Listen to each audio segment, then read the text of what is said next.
যখন ঢুকছিল মাথার মধ্যে টাহার চিন্তা, বলে এই চিন্তা যখন মানুষের মাথায় ঢোকে, যেই বিষয় নিয়ে চিন্তা ঢোকে, ওই বিষয় ক্লিয়ার না হওয়া পর্যন্ত খাইতেও পারে না, ঘুমাইতেও পারে না। ঠিক না ঠিক? বলে আমাদের যদি কবরের চিন্তা থাকতো, পরকালের চিন্তা মাথায় থাকতো, বলে আমরা আল্লাহর সাথে নাফরমানি করতে পারতাম না। জোরে বলেন, জোরে বলেন, ঠিক না ঠিক? মরণের কথা তো মনেই থাকে না। মানুষ যেভাবে দুনিয়াতে চলছে, একটা বাড়ি আছে আর একটা বাড়ি কেমনে করবে, ব্যাংকে 5 লাখ জমাইছে আর 5 লাখ কেমনে হবে, কথা ঠিক না ঠিক? বলে মেম্বার হয়েছে এমপি কেমনে হবে, কথা কয় না?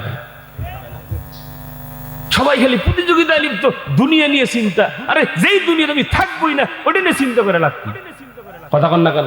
এই দুনিয়ার সত্য নকল, এই দুনিয়ার আসল কিছুই নয়, বউটা পর্যন্ত নকল। বলে কেমনে? বলে মরার পরে তো বউ পর্যন্ত অস্বীকার করবে আমার বিয়ে হয়েছে না, কথা কন না কেন?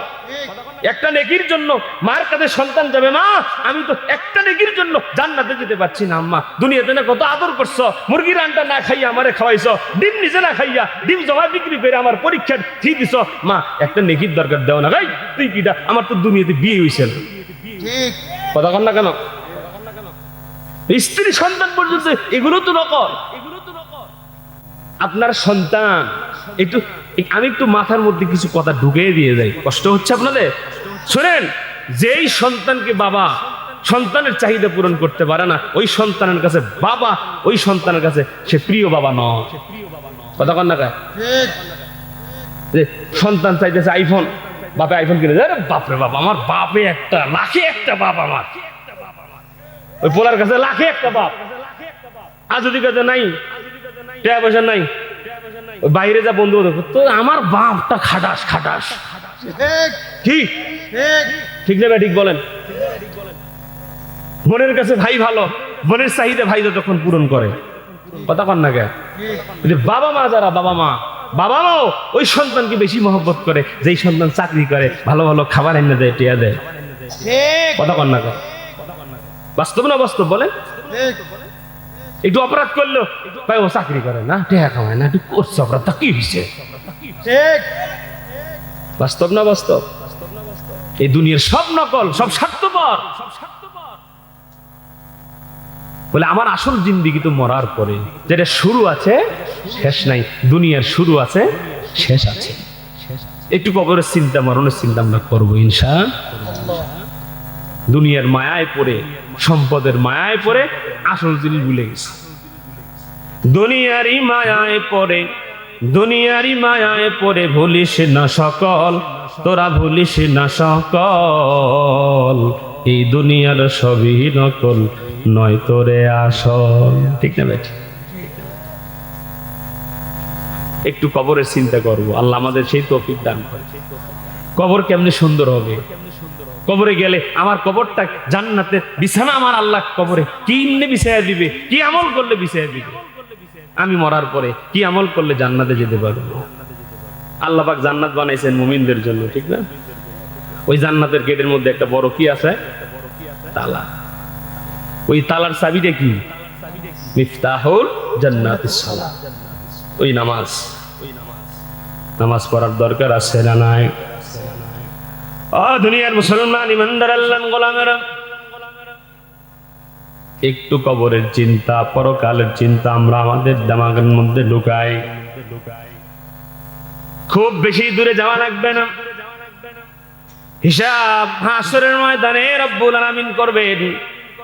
কারো জন্য জান্নাতের ফয়সালা হয়ে যাবে, কারো জন্য জাহান্নামের ফয়সালা হয়ে যাবে। বলে আমাদের আল্লাহর ফয়সালা দেওয়া লাগবে না, আমরা নিজেরাই নিজেদেরকেই যদি জিজ্ঞাসা করি যে আমি জান্নাতি না জাহান্নামী, আমার ফলাফল আমি নিজেই দিতে পারবো, ঠিক না? কিন্তু আয়নার সামনে দাঁড়ান, গিয়ে নিজের বিবেকটারই জিজ্ঞাসা করে, মন আমি কি জান্নাতের ছাত্র না জাহান্নামের ছাত্র? এসএসসি পরীক্ষা দিয়ে একটা মেয়ে বের হলো, পরীক্ষা সেন্টার থেকে পরীক্ষা দিয়ে বের হয়ে হাউমাউ করে কান্না শুরু করে দিচ্ছে। বাবা দৌড় দিয়ে গেছে, কি বাবা? আরে আমার কন্যা তুমি কান্না করো কেন? মেয়ে কান্দে আর বলে, বাবা সারা রাত্র জাগিয়া পড়াশোনা করলাম, যেই অ্যান্সার গুলো মুখস্থ করে পরীক্ষা সেন্টারে ঢুকছিলাম সেখান থেকে প্রশ্ন আসে নাই, কমন পড়ে নাই। বলে এমনি এমনি কোন জায়গা থেকে যেন প্রশ্ন আসছে, কোনো উত্তর ঠিক মতো লিখতে পারি নাই। এই সাবজেক্টে আমার পাস হবে না ফেল হবে, এই জন্য আমি কান্না করি। বাবাই বোঝায় রে মা, তুমি তো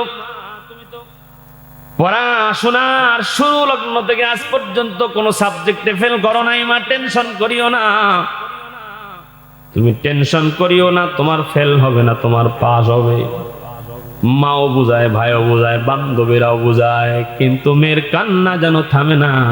মেয়ে জবাব দেয়, তোমরা বুঝবা না, তোমরা বললেই তো পাস হবে না, কারণ পরীক্ষা দিছি আমি, আমার পাস হবে কি হবে না তোমরা বললে হবে না, ওটা আমি ভালো জানি। কতক্ষণ বলে পরীক্ষা সেন্টারে পরীক্ষা দেয় 3 ঘন্টা সময়। অঙ্ক পরীক্ষার দিনে ছাত্র ছাত্রী যদি ইংরেজি লেখে মাস্টার বাধা দেবে না। বলে কেন কেন? বলে পরীক্ষা সেন্টার বাধা দেওয়ার জায়গা না। 3 ঘন্টা সময় স্বাধীনতা দিলাম, যা মন চায় লেখো। ঠিক অ্যান্সার লেখলেও কেউ বাধা দেবে না, ভুল অ্যান্সার লেখলেও পরীক্ষা সেন্টারে বাধা দেবে না। মাস্টার দাঁড়ায় থাকবে, দেখবে ভুল লিখতেছে, এরপরেও বলবে না। ঠিক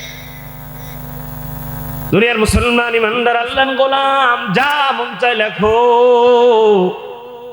ফলাফলের বেলায় দেখা যাবে তুমি পাশের ছাত্র না ফেলের ছাত্র। কথা ঠিক না ভাই? ঠিক বলেন। মানে এই দুনিয়াটাও তো পরীক্ষার জায়গা। আল্লাহ বলেন, আমার গোলাম, দুনিয়াতে তোমাকে পাঠালাম, তোমাকে হায়াত নামক একটা আমি পরীক্ষার সময় নির্ধারণ করে দিলাম, এবং দুনিয়াটা পরীক্ষা সেন্টার আমি আল্লাহ স্বাধীনতা দিলাম। ডান পথে চলবা এটা জান্নাত, বাম পথে চলবা এটা জাহান্নাম। ডান পথে চললে তোমাকে কেউ বাধা দেবে না, বাম পথে যদি চলো কেউ বাধা দেবে না। ওলামায়ে কেরাম তোমারে জোর করে নামাজেও পড়াতে নিয়ে যাবে না।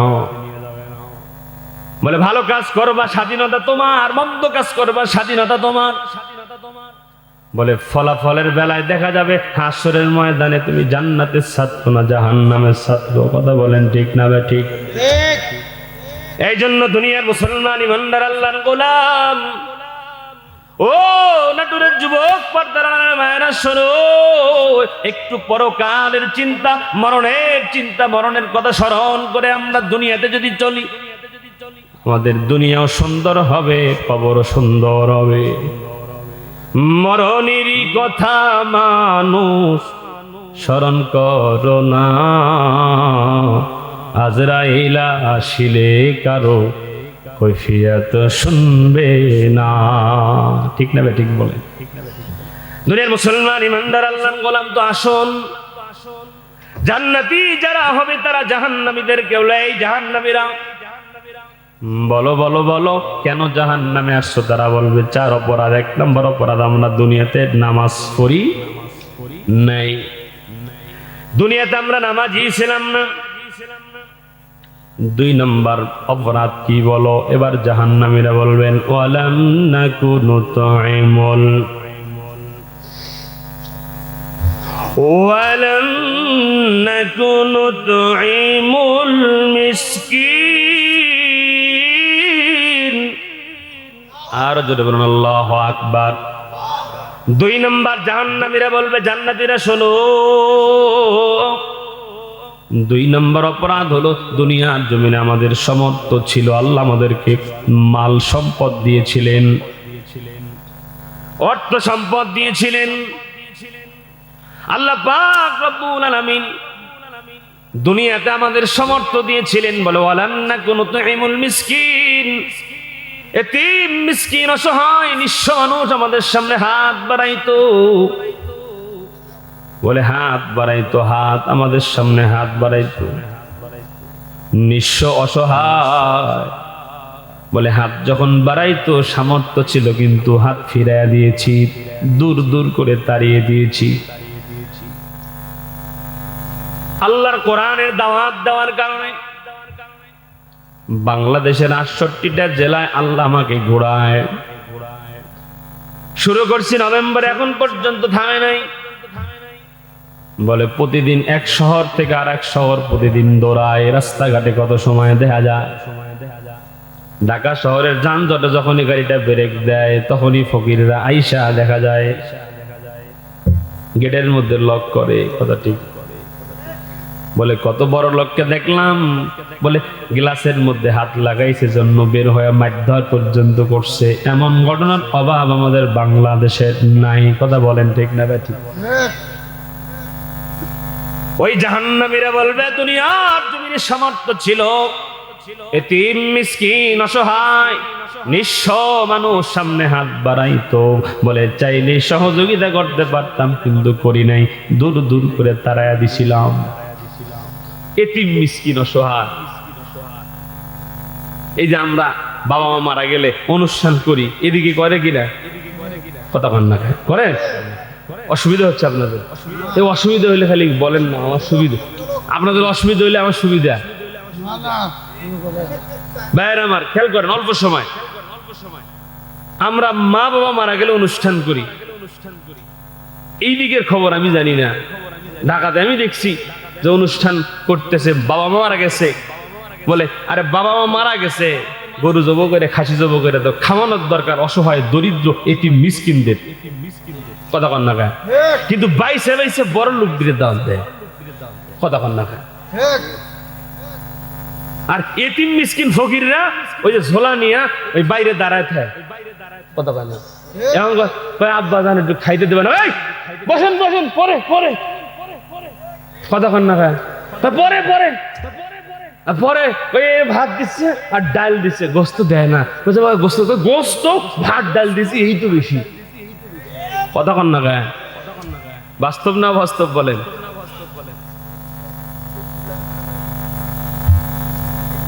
আল্লাহ রসুল বলেন, এই আমার উম্মতেরা শোনো, আমার উম্মত শোনো, এতিম মিসকিন অসহায় যদি সামনে পড়ে কষ্ট দিবা না।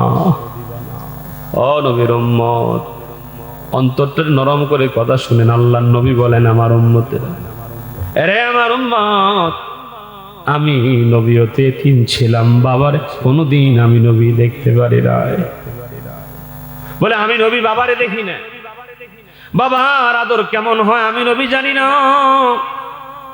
বাবার বুকের মধ্যে মাথা রেখে ঘুমাইলে কেমন শান্তি পাওয়া যায় আমি নবী এই শান্তি অনুভব করতে পারি না। আমার উম্মত শোনো, বাবার শরীরের ঘেরান কেমন হয় আমি নবী জানি না। বাবার চেহারাটা কেমন ছিল আমি নবী জানি না। বাবার আদর কেমন লাগে আমি নবী জানি না। আমি নবী এতিম ছিলাম, আমি নবী এতিমের কষ্ট বুঝি। এই জন্য নবী বলেছেন, উম্মত, কোন এতিম বাবা মা হারা সন্তান যদি সামনে দাঁড়ায় যায় কষ্ট দিবা না, কাছে টাইনা মাথার মধ্যে হাত বুলাইয়া দিও। আমার উম্মত কোন এতিম সন্তানের মাথায় যদি হাত বুলাইয়া দিতে পারো, আমি নবী ঘোষণা দিলাম ওই এতিমের মাথার মধ্যে যত চুল আছে চুলের সমপরিমাণ সওয়াব আল্লাহ তোমার আমলনামায় দিয়ে দিবে। সুবহানাল্লাহ। আমাদের দেশে কত মানুষ, কত সম্পদওয়ালা কোটিপতি আছে, বছরে বছরে মক্কা মদিনায় যায়, আসেনি? মক্কায় যান, মদিনায় যান, অসুবিধা নাই, বারবার যান, অসুবিধা নাই, জায়েজ আছে না জায়েজ নয়। দুনিয়ার মুসলমান ইমানদার আল্লাহর গোলাম এমনও কোটিপতি আছে বছরে বছরে উমরা যায়, মক্কা মদিনায় যায়, অথচ তার যেই 10 তলা বিল্ডিং সে 9 তলা এসি রুমে ঘুমায়, পাশেই বিধবা মহিলার একটা ঘর আছে, অসহায় থাকে। বৃষ্টি আসলেই ওই টিনের ছিদ্র দিয়ে পানিগুলো ঝুপ ঝুপ করে ঘরের মধ্যে পড়ে। এক বেলা খায় তো আর এক বেলা খাইতে পারে না, অসুস্থ হইলে চিকিৎসা পর্যন্ত পায় না। এইরকম মানুষ যারা উমরায় যায় বছরে বছরে, আমার আল্লাহ বলেন এইগুলা, ওখানে গিয়ে বলে, মালিক তোমার ঘর জিয়ারতের জন্য আসছি, ও মালিক তোমার ভালোবাসা পাওয়ার আশায়, তোমাকে পাওয়ার আশায় আমার আল্লাহ বলে, রে গোলাম, আমি আল্লাহ পাওয়ার জন্য মক্কায় আসছো, মদিনায় আসছো রে গোলাম, অথচ তোমার ঘরের পাশে তোমার প্রতিবেশী বিধবা মহিলা একবেলা খাইতে আর একবেলা খাইতে পারে না। বৃষ্টি যখন আসে টিনের ফুটা দিয়ে তার ঘরের মধ্যে পানি পড়ে। এরে আমার গোলাম, আমি আল্লাহ পাওয়ার জন্য বছরে বছরে মক্কা মদিনা আসার দরকার ছিল না। ওই বিধবা মহিলার টিনের ফুটাটা যদি বন্ধ করে দিতি, একটু অসুস্থ অবস্থায় যদি পয়সা দিতি ওষুধ কেনার জন্য, আমি আল্লাহ পাওয়ার জন্য মক্কা মদিনা আসার দরকার ছিল না। বিধবা মহিলার খেদমত করলেই আমি আল্লাহরে পেয়ে যেতি। ঠিক না ঠিক বলে? হাদিসের মধ্যে আসছেন, আল্লাহ পাক বলবেন হাসরের দিন, এই গোলাম, আমি তোর কাছে খাইতে চাইছিলাম, খাওয়াস নাই কেন? আমরা বলবো, আল্লাহ আপনি তো খান না, পান করেন না, ঘুমান না, আপনি তো এগুলোর থেকে পবিত্র, আপনারে কেমনে খাওয়ামু? আপনি কখন খাওয়ান চাইছেন? আল্লাহ পাক রব্বুল আলামিন বলবেন, গোলাম, ওই যে অসহায় বান্দা তোর সামনে হাত বাড়ায় দিয়েছিল খাবার চাওয়ার জন্য, তারে যদি খাওয়াইতি আমি আল্লাহরে খাওয়ানো হয়ে যেত। সমর্থ আছে যতক্ষণ ততক্ষণ আমাদের সামনে যদি অসহায় যদি হাত বাড়ায়, এতিমেরা হাত বাড়ালে আমরা সহযোগিতা করব ইনশাআল্লাহ। দুনিয়ার মুসলমান ইমানদার আল্লাহর গোলামেরা, আমাদের নবী এতিম ছিলেন, এই জন্য এতিমের কষ্ট তিনি বুঝতেন, বাবা না থাকার যন্ত্রণা তিনি বুঝতেন। ও নাটোরের মুসলমান, এই জায়গায় যারা বসে আছেন, কার যেন আদরের বাবা কবরে ঘুমায়, কার বাবারে যেন সন্তানেরা মাটি চাপা দিয়ে আসছে। ও দুনিয়ার মুসলমান, কোন বাবার কবর যেন ভেঙে গেল, কোন বাবার কবরে যেন পানি জমে গেছে আমরা জানি না। আল্লাহর নবী সরকারে দো আলম নবী একদিন বিকাল বেলা রাস্তার পাশে, মাঠের পাশে বসে বসে সামনের দিকে তাকায় দেখে বাচ্চারা খেলাধুলা শেষ হয়ে গেছে, বাচ্চাদের বাবার আসি আদর যত্ন করে ধুলা ময়লা গুলো পরিষ্কার করে সন্তানদেরকে চুমা দিয়া কোলে তুলে আদর করে বাড়িতে লয়ে যা। আল্লাহর নবীর চোখ বাবা পানি গুলো পড়তেছে, অবলক দৃষ্টিতে নবী তাকে আছে। আর নবীজি চিন্তা করে আর বলে, সবার বাবা আসে রে, আমার বাবা কেন আসে না? মাঠের বাচ্চাদেরকে তার বাবারা কত আদর করে কোলে তুলে নেয়, আমার বাবা আমারে কোনোদিন কোলে তুলে নিল না।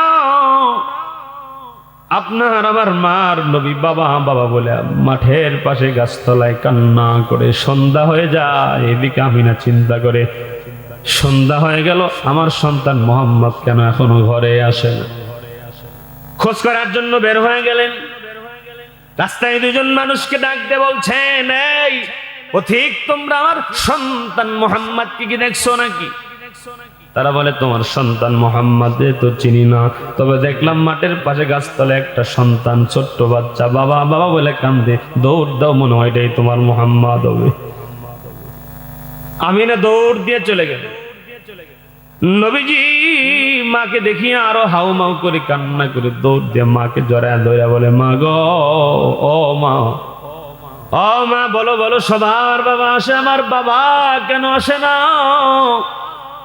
আমার বাবা কেন আমাকে কোলে নেয় না? আমার বাবা কেন আমাকে আদর করে না, চুমা দেয় না? ও মা, বলো বলো, আমার বাবা কি কোনোদিন আমারে কোলে নিবে না? আমার বাবা কোনোদিন কি আমার কপালে চুমা দিবে না রে মা? আমি না চোখের পানি ফেলায় কান্দে, ছোট্ট মানুষ, সবুজ বাচ্চা, কি আর বললো? ডাক দেবে, সন্তান, তোর বাবা কোনোদিন তোরে আর কোলে নিবে না, কারণ তোর বাবা ব্যবসার উদ্দেশ্যে এক দেশে গিয়েছিল, মাঝপথে ইন্তেকাল হয়ে গেছে, সেখানেই তাকে দাফন করে দেওয়া হয়েছে। শিশু নবী মুহাম্মদ, আপনার আমার নবী, ছোট্ট নবী, মাসুম নবী, মাকে ডেকে বলেন, মা গো, ও মা, বাবারে কোনোদিন দেখি নাই, বাবার আদর কেমন হয় আমি জানি না। ও মা, তুমি কি আমার ছোট্ট একটা আবদার পূরণ করবা? আমি না বলে, কি আবদার বল বাবা? নবী মুহাম্মদ বলেন, মা গো, বাবারে কোনদিন দেখি নাই, ও মা তুমি কি একটু আমারে আমার বাবার কবরটা দেখানোর জন্য নিয়ে যাইবা, আমি একটু আমার বাবার কবরের মাটি হাত দিয়ে ছুঁয়ে দেখবো। আল্লাহর নবীকে নিয়ে এবার আমিনা চলে গেলেন আব্দুল মুত্তালিবের কাছে। কে বলতেন আপনার নাতি বায়না ধরেছে বাবার কবর দেখতে যাবে। নবীজির দাদা বলে যাও, উম্মে আইমান দাসীকে সঙ্গে লইয়া একটা বাহনে চড়ে যাও, কবর জিয়ারত করে চলে আস। দুনিয়ার মুসলমান ইমানদার আল্লাহর গোলাম উটের পিঠে সমার করিয়া তিনজন রওনা হয়ে গেল। দুনিয়ার মুসলমান ইমানদারেরা কাছাকাছি যখন গেছেন, আমিনা ডাক দে বলছেন, হে মুহাম্মদ আমার সন্তান, ওই যে তাকায় দেখো একটা কবর দেখা যায়, ওটাই তোমার বাবার কবর। নবীজি তাড়াহুড়ো করে নেমে দৌড় দিয়ে কবরের পাশে চলে গেলেন। নবীজি বাবার কবরের মাটি হাতের মধ্যে নিয়ে হাওমাও করে কান্না করে, নবী কান্না, এমন কান্না নবীর গাল বায়া বায়া টপ টপ করে পানিগুলো জমিনে পড়ছে। যার বাবা নাই সেই বোঝে বাবা হারা কি বেতন ব্যথা বেদনা। বলে বাবা যদি প্যারালাইজ হয়ে ঘরের মধ্যে পড়ে থাকে, ঘরের মধ্যে গিয়ে বাড়ির মধ্যে ঢুকে বাবা বলে ডাক দেওয়া যায়, কথা ঠিক না? অসুস্থ বিছানায় পড়ে আছে, ঘরে ঢুকে বাবা কয়ে ডাক দেওয়া যায়, মা কয়ে ডাক দেওয়া যায়, কিন্তু বাবা নামক বটগাছ যেদিন চলে যাবে ওই দিন থেকে ঘরে ঢুকে বা আর বাবা বাবা বলে ডাক দেওয়ার কোনো সুযোগ থাকে না। প্রত্যেকটা সন্তানের অভ্যাস এটা ছোটবেলার থেকে। কোথাও গেছে দৌড় দিয়ে আঙ্গিনের মধ্যে পা দিয়ে মা কয়ে ডাক দেওয়া, আঙ্গিনের মধ্যে পা দিয়ে বাবা কয়ে ডাক দেওয়া। বলে মা যেদিন চলে যাবে, বাবা যেদিন চলে যাবে, যার চলে গেছে, এখন আঙ্গিনায় ঢুকলে মা মাঝে মধ্যে শব্দ আসে কিন্তু আওয়াজ আর বের করতে পারে না। বলে কেন কেন? বলে মা তো নাই, ডাক দিব কারে? দুনিয়ার মুসলমান ইমানদার আল্লাহর গোলামেরা শোনো, নবীজি কান্না করে কিছুক্ষণ পরে লম্বা ঘটনা, নবীজিকে নিয়ে আবার ব্যাক করলেন, বাড়ির পথে রওনা হয়ে গেল। বলে কিছু দূর আসার পরে উম্মে আইমানকে ডাক দিয়ে এবার বলতেছেন, আমিনা উম্মে আইমানকে ডাক দিল, উম্মে আইমান বাহনটার একটু থামাও, কেন জানি আমার খারাপ লাগতেছে। আমিনা উঠ থেকে নামলেন, নবীজির মা উঠ থেকে নামিয়া মাটির মধ্যে শুয়া বললেন। বলে কেন? বলে পেটে ব্যথা, বুকে ব্যথা। কিছুক্ষণ পরে নবীজির মা উম্মে আইমানকে ডাক দিল, উম্মে আইমান আমার সন্তান মুহাম্মদ একটু আমার কাছে আনো। নবীজিকে কাছে নিয়ে হাতটা নিয়ে চেপে ধরে বলেন, বাবারে মারে নিয়ে আসছিলা বাবার কবর জিয়ারত করার জন্য। এই আমার সন্তান, মার তো বুকে ব্যথা শুরু হয়ে গেছে, মার পেটে ব্যথা শুরু হয়ে গেছে। এরে আমার সন্তান, বাবার কবর জিয়ারত করতে মারে লয়ে আইছিলাম, আজকে মনে হয় বাবার কবর জিয়ারত করে যাওয়ার পথে মারেও হারায় চিরদিনের জন্য এতিমের খাতায় নাম তোমার উঠে বাড়ি যাওয়া লাগবে। দুনিয়ার মুসলমান বাপ জানে না, আমার আল্লাহর নবী মার হাত ধরে কান্দের বলে, মা গো, ও মা, জন্মের পরে বাবারে দেখি নাই, বাবার আদর কেমন হয় আমি নবী জানি না। ও মা, তুমিও যদি চলে যাও, কে কে আমাকে আদর করে গোসল করা দিবে রে মা? কে আমাকে গামছা দিয়ে আমার ভেজা চুলগুলো মুছা দেবে রে মা? ও মা, তুমিও যদি আমারে ছেড়ে চলে যাও, কে আমারে আদর করে করে আমার মুখের মধ্যে লোকমা উঠায়া দেবে? ওগো মা, তুমি যদি আমারে ছেড়ে চলে যাও, রাত্রেবেলা কি আমার এই মাথার মধ্যে হাত বলে আদর করে ঘুম পাড়ায় দিবে গো মা? ও মা, তুমি আমারে ছেড়ে যাও না, আমি কারে মা কয়ে ডাকবো? আমি তো বাবা কয়ে কাউরে ডাকতেও পারি না। আমি না ডাকতে বলেন, সন্তান মৃত্যু অবধারিত, আইনামা তাকুনু ইউদরিকুমুল মাউত লাউ কুনতুম ফি বুরুজিম মুশাইয়াদা। কুল ইয়াতাওয়াফাকুম মালাকুল মাউতিল্লাযী উকিলা বিকুম, বলে মৃত্যু অবধারিত যার যখন যেখানে লেখা আছে চলে আসবে, 1 সেকেন্ড আগেও হবে না, 1 সেকেন্ড পরেও হবে না। বলে আমার সন্তান কিচ্ছু করার নাই, যেতেই হবে। মৃত্যুর ডাক চলে আসছে। নবীজিরে চিরদিনের জন্য এতিম বানায়া, আল্লাহর নবীকে এতিম বানায়া মাও বিদায় হয়ে গেছে। এই জন্য নবীজি বলছেন আমার উম্মত এতিম এতিম হওয়ার কষ্ট আমি নবী বুঝি, বাবা হারার কষ্ট আমি নবী বুঝি, মা হারার কষ্ট আমি নবী বুঝি। এই জন্য আমার উম্মত এতিম মিসকিন অসহায় যদি সামনে হাত বাড়ায়, সামর্থ্য যদি থাকে ফেরত দিবা না, যতটুকু সামর্থ্য আছে সহযোগিতা করবো, বলেন ইনশাআল্লাহ। 2 নাম্বার 3 নাম্বার অপরাধ এবার জাহান্নামীদেরকে জান্নাতীরা বলবে, এই জাহান্নামীরা বলো বলো 3 নম্বর অপরাধ কি? এবার জাহান্নামীরা জান্নাতীদেরকে ডাক দিয়ে বলবেন, জান্নাতীরা শোনো শোনো, ওয়াকুন্না নাখুদু মাআল ওয়াকুন্না নাখুদু মাআল খাইদিন।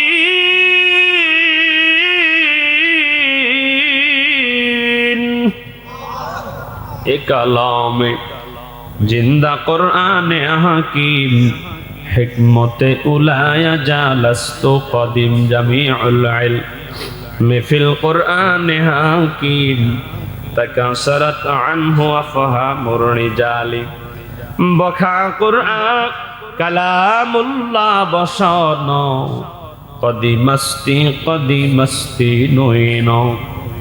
দুনিয়ার মুসলমান আর মাত্র কয়েকটা মিনিট মোনাজাত করে বিদায় নিব। দুনিয়ার মুসলমান বাপ জানেন আমার 3 নাম্বার হলো অকুন্না নাখুদু মাআল খাইদিন।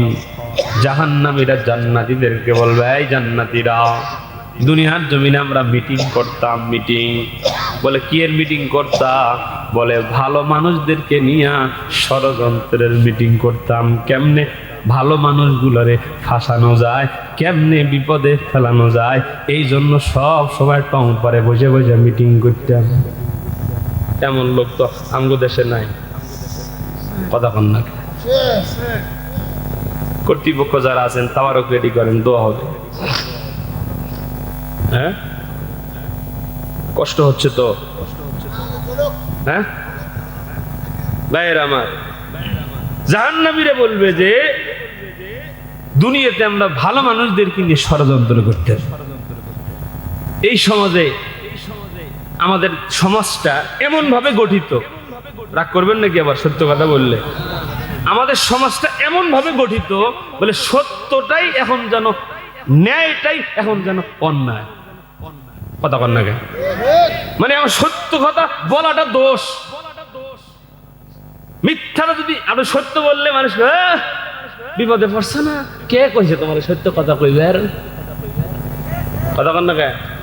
মসজিদ থেকে বাইরে এসে ইমাম সাহেবের পিছনে নামাজ পড়ে 20 বছর নামাজি, দেখে যে মাঠের মধ্যে এক যুবককে মারতেছে, কেন? বলে যুবক সত্যের পক্ষে কথা বলছে জন্য ওই অন্যায়ের পক্ষের লোকেরা ওই সত্যবাদী যুবকটাকে মারতেছে, যেমন ওসমান হাদিকে বেঈমানের বাচ্চারা মারছে।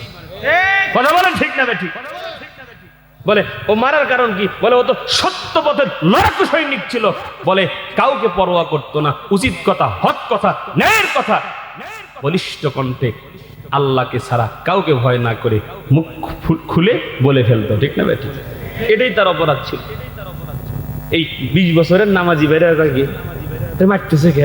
কইছে ওই এই কথা কইছিল। হ্যাঁ কইছো কে? তোমার কে কইছে সত্য কথা কইবার? এখন নিজের ঠেলা নিজে সামলাও, আমি এনে নাই, কথা কন না কে?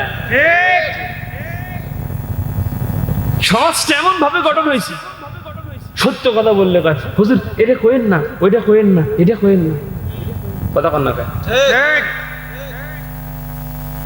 ঠিক না ভাই? শুনেন, একটা কথা সারা জীবন মনে রাখবেন, সেটা হলো আমাকে মরা লাগবে, কথা বলেন।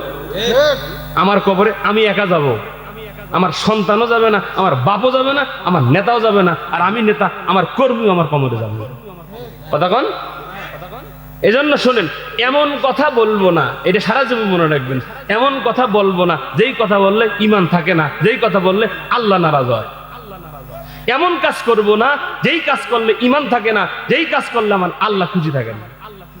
কি এই দুটো থিওরি ঠিক রেখে আপনি দুনিয়াতে চলেন, কথা কন না গায়ে। এমন কাজও করব না, এমন কথা বলবো না যেটা আমার আল্লাহ নারাজ হয়। কারণ আমি তো মুসলমান, আমার তো মরা লাগবে ভাই। আগে ঈমান ঠিক করতে হবে, ঈমান আমল এই দুটো ঠিক রেখে বাকি কাজ করেন, কথা ঠিক না ঠিক? দেখেন আমরা যে নামাজ পড়ি না, এই নামাজের ভিতরে বাহিরে কয় ফরজ? 13 ফরজ। এর নামাজের বাহিরের ফরজ আছে শরীর পাক, কাপড় পাক, কথা কন না গায়ে। নামাজের জায়গা পাক, কি পাক? জায়গা মানে জমিন, কথা কন না। বলে খালি নামাজেরই ওয়াজ করবেন, জমিন নাপাক হয়ে যাচ্ছে, ওটা পাক করার ওয়াজ কখন করবেন? কথা কন না গায়ে। নামাজই বানিয়ে ফেলাই দিলে কিন্তু জায়গা তো না পাক, কথা কন না গায়ে। আমি ভুল বললাম? বলে নামাজ কবুল হওয়ার আগে জায়গা পাক হওয়া লাগবে। বলে এখন সত্য কথা না বলতে বলতে দেখেন সামনে এমন একটা সংকটাপন্ন সময় আসবে। এখন তো আমরা বিভিন্ন মাহফিলে গেলেই বলে হুজুর এইটা কইেন না, ওইটা কইেন না, বলেনি? এমন একটা সময় আসবে যে বলবে হুজুর আপনি শুধু কবরেরটা কবেন আর উপরেরটা কবেন, দুনিয়ার কিচ্ছু কবেন না। কি দুনিয়াই যদি না থাকে কবর হবে কেমনে, হাসর হবে কেমনে? দুনিয়ার হিসাবটাই তো কবরের হাসরে, কথা কয় না গায়ে, ঠিক না ঠিক বলে ভাই। দুনিয়াতে চলেন অসুবিধা না, কিন্তু ন্যায়ের পথে থাকার চেষ্টা করেন। ন্যায়টা ন্যায়ের পক্ষে থাকতে পারতেছেন না, এরপরেও যারা ন্যায়ের পক্ষে থাকে তাদের বিরোধিতা করেন না, কথা কন না গায়ে। যে সত্যটা আমি পালন করতে পারছি না, কিন্তু যে পালন করতেছে তার জন্য আবার বিরোধিতা না করি, তাহলে তো অন্ধকারের মধ্যে আরো অন্ধকার হয়ে যাবে। আল্লাহ আমাদের বুঝ দান করে। সমাজে ওই জাহান্নামীরা বলবে যে দুনিয়াতে আমরা ভালো মানুষদেরকে নিয়ে ষড়যন্ত্র করতাম। বলে কেমনে? বলে এই সমাজে ভালো মানুষদের বিপদ বেশি, কথা কন না কেন? যুগে যুগে এটা যুগে যুগে যারা হক কথা বলে, সত্য কথা বলে, চোর, বাটপার, বেঈমান, কাফের, ফাসিক, হুজ্জাতদের গোমর যারা ফাঁস করে, এদেরকে নিয়ে হাজার হাজার ষড়যন্ত্র। কথা বলেন, এটা দুনিয়ার নিজাম, সিস্টেম এটা।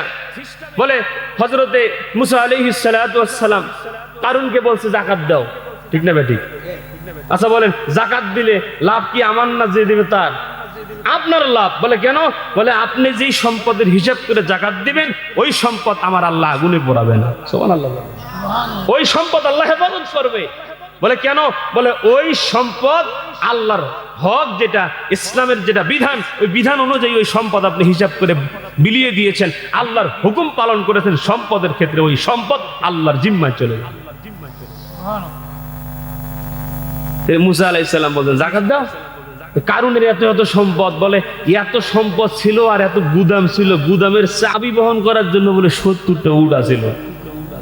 চিন্তা করেন যে 70টা উটে, আগে তো চাবি ছিল বড় বড়, বলে এই চাবি কতগুলো ছিল, এই রুম কতগুলো ছিল, আর এই রুমের সম্পদ কতগুলো ছিল, কল্পনাতীত, কথা ঠিক না বেঠিক?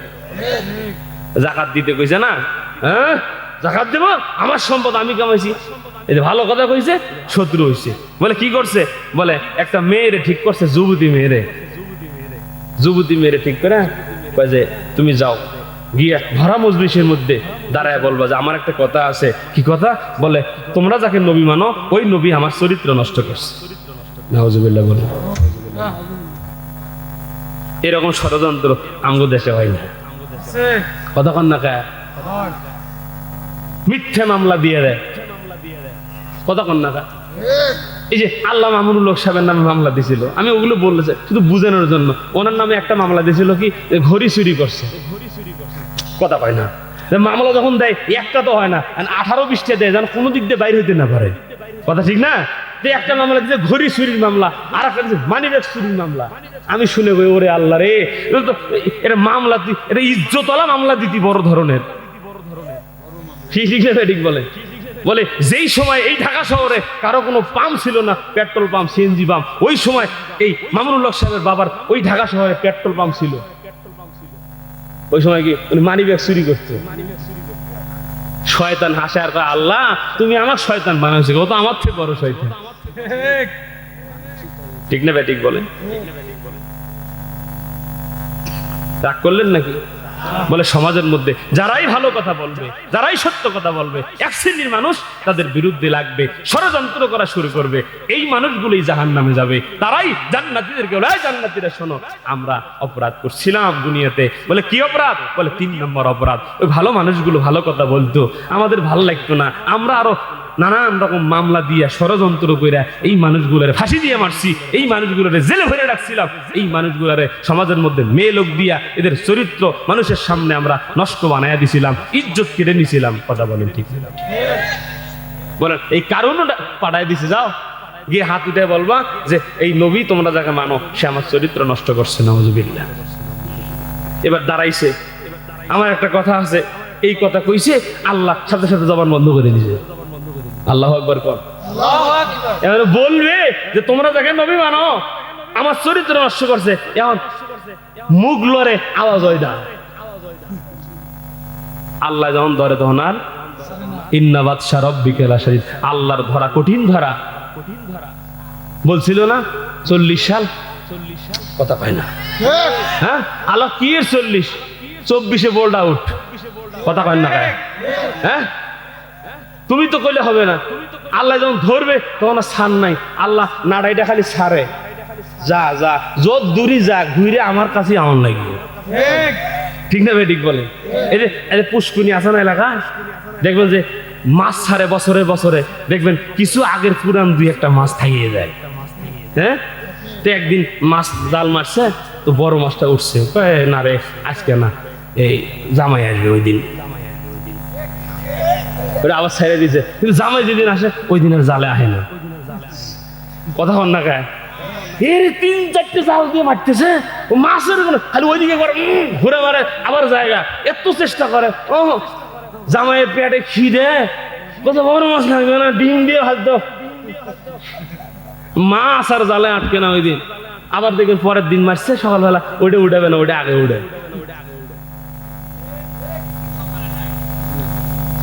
পুকুরের মালিক কয় তুই জেনি যা, ঘুরে ফিরে আমার কাছে আউনি লাগবো।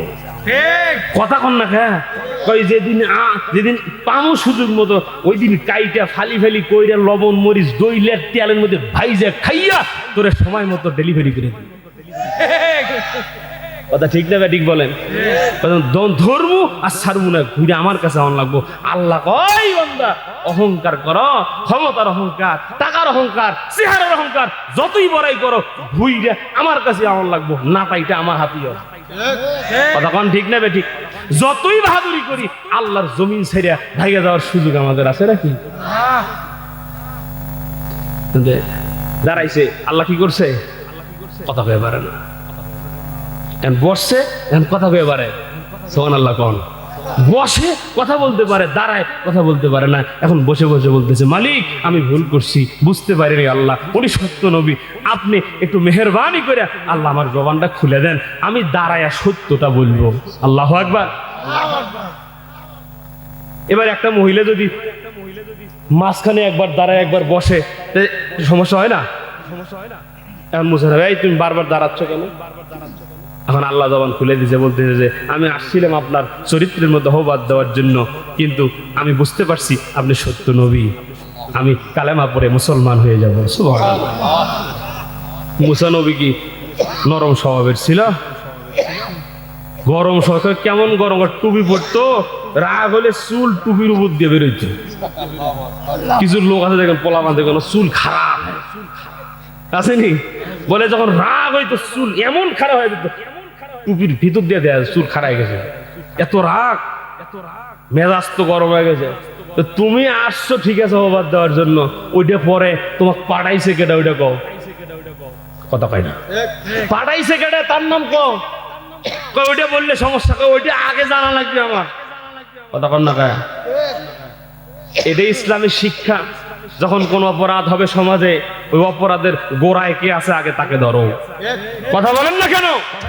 আমাদের দেশে যত দুর্নীতি হয়, যত অন্যায় হয়, চাঁদাবাজি হয়, সন্ত্রাসী হয়, এদের পিছনে আরেকজন গডফাদার রয়। বলে চামচিকেদেরকে ধরে লাভ কি, চামচাদেরকে ধরে লাভ কি, পিছনে কারা আছে, অপরাধের গোড়ায় কে আছে, ওকে ধরে বিচারের আওতায় আমাদের সোজা হয়ে যাবে। ঠিক না ঠিক বলেন? আমাদের দেশে দিন যত যায় গুনাহ তত বাড়ে, অন্যায় তত আরো বাড়ে। বলে কেন বাড়ে? বলে যে যারা মূল হোমরা সোমরা বড় বড় বাটপার বেঈমান যেগুলো, ওগুলোর হদিস আমরা করতে পারি না। কথা বলেন না কেন? আল্লাহ পাক এই দেশ থেকে সব রকমের অপরাধ, দুর্নীতি, চাঁদাবাজি, অন্যায়, জুলুম, বেইনসাফি যা আছে সব দূর করে দেন। আল্লাহ ইনসাফের রাষ্ট্র কায়েম করেন, বলেন আমিন। আসেন ভাইরা, তো 3 নাম্বার, অকুন্না নাখুদু মাল খায়রিন। তারা বলবে আমরা দুনিয়াতে ভালো মানুষদেরকে নিয়ে ষড়যন্ত্র করতাম। 4 নাম্বার, অকুন্না নুকাজ্জিবু বিয়াউমিদ্দিন। মুসলমান বাপ যারা মোনাজাত, জাহান্নামীরা এবার জান্নাতীদেরকে বলবে, জান্নাতীরা শোনো, 4 নাম্বার অপরাধ হলো কুন্না নুকাযযিবু বিয়াউমিদ্দিন। মানে আমরা কিয়ামত দিবসকে অস্বীকার করতাম। দেখবেন কিছু লোক আছে, আমরা বলি ভাই আর কত, আর গুনাহ করেন না, আর পাপ করেন না, বয়স তো কমায় নাই। ও চাচা দাড়িগুলো পেয়ে গেল, এখনো বদমাশি যায় নাই, মরার পরে আল্লাহর কাছে কি জবাব দিবেন? চাচা মিয়া মস্কারা করে কয়টা মরার পরে দেয়া যাবে, আসেনি? আর কত গুনাহ করবেন, কি জবাব দিবেন আল্লাহর কাছে? বলে ওটা মরার পরে দেয়া যাবে। তার মানে হলো মরার আগে এখনো বিশ্বাস হয় নাই, ওই দিন জবাব দেওয়া লাগবে। কথা বল না? ওই মানুষগুলো বলবে, বলে দুনিয়ার জমিনে ওলামায়ে কেরাম আমাদের কোরআন হাদিসের বয়ান করতো, তারা সঠিক কথা ব্যাখ্যাগুলো তুলে ধরতো, আল্লাহর আইনের কথাগুলো বলতো, আল্লাহর জমিনে আল্লাহর আইন দিয়া সমাজ চালাও তারা বলতো। কিন্তু আমরা তাদের কথাগুলো মানি নাই, বিশ্বাসও করি নাই। কিয়ামতের কথাও তারা বলতো, কিন্তু আমরা ওই সময় বিশ্বাস করি নাই। বলে ওই সময় বিশ্বাস যদি করতাম তোমাদের স্থানে আমরাও থাকতাম। বলে 4 নম্বর অপরাধ, কিয়ামত দিবসকে অস্বীকার করছিলাম। এই 4টা অপরাধের কারণে আজকে আমরা জাহান্নামে আসছি, নাউজুবিল্লাহ। তাহলে জাহান্নামীরা জাহান্নামে গেছে এই আয়াতের ব্যাখ্যায় কয় অপরাধ? 1 নাম্বার নামাজ পড়ে নাই, 2 নাম্বার এতিম মিসকিন অসহায় নিঃস্ব মানুষ, এদের না মাহফিল হয়, মাহফিলের জন্য ভাই এত মাহফিল লাগে, আসেনি কিছু লোক এত মাহফিল লাগে, আর গানের আয়োজন 10টা হোক কিচ্ছু হবে না, পরিমণি গান, আমি 5,000 দিই, আসেনি? মাহফিল এই এই আপনাদের এই মসজিদের মাহফিল বছরে 5টাও যদি হয়, লাভ আছে লস আছে? বলে কি লাভ? বলে এখানে যতক্ষণ বসে আছে ততক্ষণ তো গুণের থেকে হেফাজতে আছে, নেকির হিসেব বাদ দিলাম আমি। আপনারা বসে আছেন, সব হয়েছে না হয় নাই, কোরআন শুনতেছেন, কোরআন আয়াত শুনতেছেন, দিনের কথা শুনতেছেন, কিছু জ্ঞান শিখতেছেন, বুঝতেছেন, সব বাদ দিলাম, এগুলো কিছুই মনে করেন হয় নাই। কিন্তু এই যে 1-1.5 ঘন্টা 2 ঘন্টা বসেছিলেন, এই 2 ঘন্টা তো গুণের থেকে আমরা বাইচে আসছিলাম। কথা কন, এই গতকাল এই সময় কই আছিলেন? হুজুর এই সময় তো নাটক দেখছিলাম, এই সময় সিনেমা দেখছিলাম, 4 দোকানে বসে আড্ডা দিছিলাম, গল্প করছিলাম, অমুকের বউ কি করছে, অমুকের পোলায় কি করছে, ঠিক না ঠিক বলেন? তাহলে কমপক্ষে গুনার থেকে তো বেঁচেছিল। দিনী মজলিস যত বেশি হবে ফায়দা তত বেশি হবে, ঠিক না ঠিক? মাদ্রাসা 1 গ্রামে 2টা হোক 3টা হোক, সমস্যা কি? এত মাদ্রাসা লাগে কি কথা হন না? এই বাংলাদেশে এমন কোন মাদ্রাসা আছে যে মাদ্রাসায় 5টা পোলাপান নাই? 5টা 2টা হলেও তো আছে, 2 জন তো কোরআন শরীফ শিখতেছে, কথা কন না? 2 জন তো শিখতেছে, 1 জন তো শিখতেছে। ওই যে মাদ্রাসা না থাকলে ওই 1 জন তো এখানে কোরআন শরীফ পড়তো না। এখন তো আমরা মুসলমান কয়জন কোরআন শরীফ পড়তে পারি? আজ থেকে 20 বছর আগে, 25 বছর আগে প্রত্যেক বাড়ির থেকে মায়েদের নরম কণ্ঠের গুনগুন আওয়াজে কোরআন তেলাওয়াতের আওয়াজ ভেসে আসতো। এখন সে আওয়াজ আছে? বলে থাকবে কেমনে?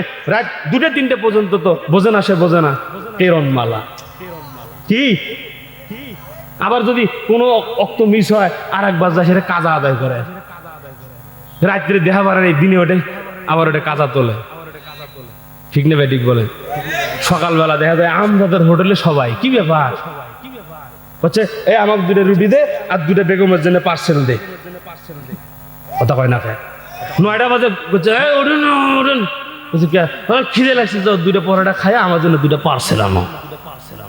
সকালবেলা ঘুম থেকে উঠে এখন মায়েরা স্বামীদেরকে নাস্তা বানায় দেয় না, কথা কন না খায়, নাস্তা বানাবে কেমনে? ঘুমাইছে তো 2টা বাজে। আগে ফজরের নামাজ পড়তো মায়েরা, কোরআন তেলাওয়াত করতো, নাস্তা বানাইতো, কথা বলেন ঠিক না ভাই? ঠিক। এখন আমি কি সত্য বলছি না মিথ্যা বলছি বলেন? সকালবেলা অধিকাংশ হোটেলে নাস্তার সময় এলাকার মানুষের ভিড়, কোরআন তেলাওয়াত কেউ আর করে না। কোরআন তেলাওয়াত শিখবো ইনশাআল্লাহ, ইনশাআল্লাহ বলেন। কত চাচা আছে 20 বছর 25 বছর নামাজ পড়ে এখনো সূরা ফাতিহা পারে না, দোয়া কুনুত পারে না। দুনিয়া সব পারে, দুনিয়া কি সব পারে। গল্পত লেগে দাও, 1 ঘন্টা গল্প শেষ হবে না, এত গল্প মনে থাকে, সূরা মনে থাকে না, চেষ্টাই তো করে না, চেষ্টাই করে না। কি আমি আমার মসজিদে গত রমজানে হুজুর আসরের পরে কইলাম যে বসেন একটু মস্ক করাই দিই, সূরা করা ঠিক করে। মা প্রথম দিন দেখলাম যে মা মাশাআল্লাহ 200-250 লোক বসছে, আস্তে আস্তে 5 রমজানে গিয়ে 6 জন। কি ঢাকা মালিবাগে নামাজ পড়াইতাম ফজরের পরে, আমি সূরা হাসরের আমল আপাতত বাদ দিয়ে প্রতিদিন সূরা ফাতিহা, একটা টানা 1 মাস সূরা ফাতিহা পড়াইলাম। এখন কাউরে কোনোদিন ধরছি না। এখন একদিন কইলাম যে যেহেতু আগামীকাল শুক্রবার মুসল্লি বেশি হয়, শুক্রবারে মোটামুটি 6-7 কাতার হয় ফজরের সময়, তাই আমি বললাম যে কালকে আমরা একটু 7-8 জনকে জিজ্ঞাসা করব। ও মা পরের দিন দিয়ে 1.5 কাতার মুসল্লি ফজরের সময়, 1.5 কাতার, বাকিগুলো কই আইনে ডরে। আল্লাহ যেন আমাদের শেখার তৌফিক দেয়, আমিন কোন। নামাজটা তো ঠিক করা লাগবে, কি নামাজের জন্য দোয়া দরুদ এগুলো শিখবো ইনশাআল্লাহ। ইমাম সাহেবকে বলবেন, ইমাম সাহেব খুশি হয়ে আরো পড়াবে সকালবেলা ফজরের পরে 5 মিনিট দেন, প্রত্যেকদিন 5 মিনিট। কয় মিনিট? প্রত্যেকদিন 5 মিনিট করে, বাস একটা সূরা ফাতিহা 1 মাস টানা চলবে, এরপরে আর1 মাস চলবে আরেকটা সূরা। এইভাবে আমরা শিখতে থাকি। এই যে শিখতে থাকবেন, এই অবস্থায় মারা গেলে নামাজ যা পড়ছেন ভুলভাল যা হয় সব আল্লাহ মাফ করে দিবে। বলে কেন? বলে শেখা অবস্থায় যদি কেউ ভুল পড়ে ওইটার হিসাব হয় না, কথা কন না গায়ে। শেখা অবস্থায় যদি কি হয়, যেটা শেখা অবস্থায় ভুল হবে, আল্লাহ করবেন আল্লাহ আমি তো শিখতেছিলাম, চেষ্টা করতেছিলাম, যা হয়েছে তাই তো, আমি কি করবো? কিন্তু যদি না শিখেন তাহলে জবাব দিবেন কোত্থেকে? আল্লাহ আমাদেরকে যেন বুঝ দান করেন। কোরআন শিখবো, কোরআন পড়বো, একটা আমল সূরা ইখলাস প্রত্যেক দিন, কুল হুয়াল্লাহু আহাদ, এটা তো পারি 3 বার করে পড়বো। কয়বার? বলে কে? বলে 3 বার যদি কেউ পড়ে নবী বলছেন আমলনামায় 1 খতম কোরআন পড়ার সওয়াব দেবে। প্রত্যেক দিন যদি 3 বার পড়েন, যদি 1 বছর হায়াত পান, আমলনামায় 365 কোরআন খতমের সওয়াব থাকবে। নামাজ পড়ছেন, আল্লাহ কবে এই নামাজ হয় নাই, তুই তো ওযুই হয় নাই রে। একদিন এক পোলা ওযু করে এই বেটা দিকে দেখি ওর এনে সুখ না, আমি গেলাম কে তোর এনে সুখ না, করছে হুজুর এনেও দোয়া লাগবা। আছে না বললো? এই যুবক পোলা আবার নামাজ পড়ে, এমন প্যান পরে ওর সেজায় গেলে আউয়াল আখের জাহের বাতের সব দেয়া যায়। আছে না চাচা? এমন প্যান পড়ছে, এমন প্যান আর গেঞ্জি টাইনে ধরে টাইনে ধরে তো কাম হয় না, তাও তো দেখা যায় জানলা ফাঁক দিয়ে। সতর এই নাভির থেকে শুরু করে পুরা গোলাকার করে, এটা সতর যদি বের হয়ে চলে যায়, এই 3 তাসবিহ পরিমাণ থাকলে তার নামাজ শেষ। এগুলো আমরা শিখবো ইনশাআল্লাহ। তা আল্লাহ কবে তোর নামাজ হয় নাই, রোজা রাখছো হয় নাই, দান করছো হয় নাই, আল্লাহ রকম আল্লাহ কিচ্ছু হয় নাই, ঠিক আছে সূরা ইখলাসটা 3 বার করে পড়ছিলাম, 1 বছর বাইতে আসছিলাম, 365টা করার কত সব আছে, আল্লাহ এই ওসিলে মাফ করুন যায় না? আমার মন কয় এমন একটা আমল যদি পেশ করতে পারেন, আল্লাহ যা মাফ করে জান্নাত দিয়ে দিলেন। হিসাব দিয়ে জান্নাতে যেতে পারবো? এই যে 1 বোতল পানির দাম 20 টাকা, কথা কয় না? বাথরুমে খরচ করছো যে কটা, আল্লাহ কবে ওই কটা টিয়া দিয়ে যা, কথা কন না গায়ে। গোসল খাওয়া এইসব বাদই দিলাম। এই বাংলাদেশে 1/2 লিটার পানির দাম কয় টাকা? 20 টাকা। তো কত পানি আল্লাহর খরচ করছেন। হাসপাতালে বাপ রাখছেন, 1 ঘন্টা অক্সিজেন দিয়ে রাখছেন, মারা গেছে বিল 1.5 লাখ। বড় হাসপাতালে কি 1.5 লাখ অক্সিজেন দিছে না, বিল উঠছে তো মিনিটে মিনিটে বিল। আল্লাহর এত অক্সিজেন নিচ্ছি, একটা নিছে। এই যে বিদ্যুতের বিল দেওয়া লাগেনি, হাই হাই আমার মাসে 2000 টাকা লাগে। এই যে আল্লাহ যে রাত্রি বেলা দিচ্ছে, দিছেনি চাঁদ দিছেনি, দিনের বেলা আলো দিছে, বিল দিছেন নি কোনোদিন? একটু হিসেব করেন। আল্লাহ বলছে কোন নিয়ামত অস্বীকার করবা? এত নিয়ামত দিলাম, আমার একটু সেজদা দিও, আমার মালিক মাইনো, তুমি আমার গোলাম হয়ে থাকো, মরার পরে জান্নাত দিও। আল্লাহ আমাদের কবুল করেন, বলেন আমিন। ওয়া আখির দাওয়ানা।